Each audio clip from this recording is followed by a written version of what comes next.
Okay, I wanted to give a more generous overlook of the system here so you know where I'm coming from. There's my frag setup. Here's the BIOPELLET reactor. That's the 500, and it sits, what's that?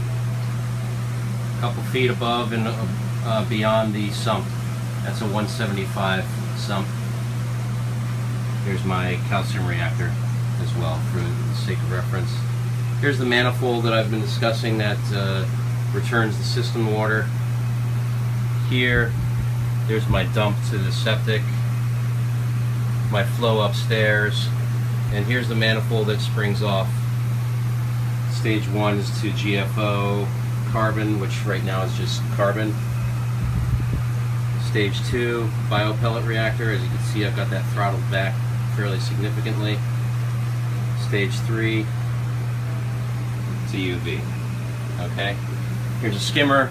That's the SS Super Sump Saver 6000 from Super Reef Octopus. It's a huge collection cup, small neck. I've tried to do this as wet as possible, and this is about as good as it gets. So this is maybe 4 days of production there.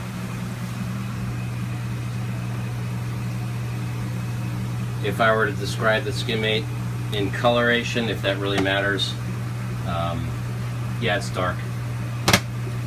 So there you have it.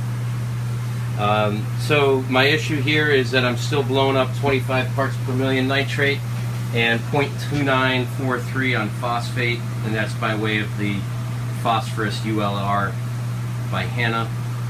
Here's how I've got it metered right now. So again, there's the intake. Here's my fluidization. Fairly even, fairly robust, I suppose. My pellet level is about here if I were to cease the turbulence. And here is the effluent that's been dialed back. I did this over a beaker, and I was at 10 mils per second. Very, very slow. And again, that's feeding right to the skimmer intake. So the reason I wanted to do the manifold is because of the distance and height off of the sump. Secondly, if this were my benchmark, this is the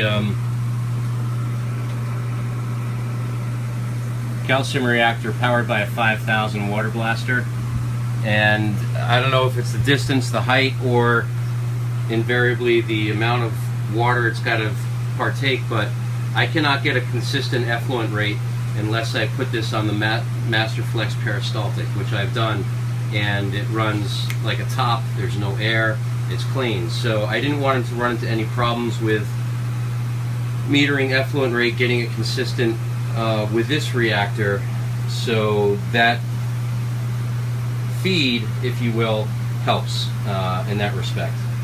So help me bring my nitrates and phosphates down, and I'll be a happy camper. Thanks a lot.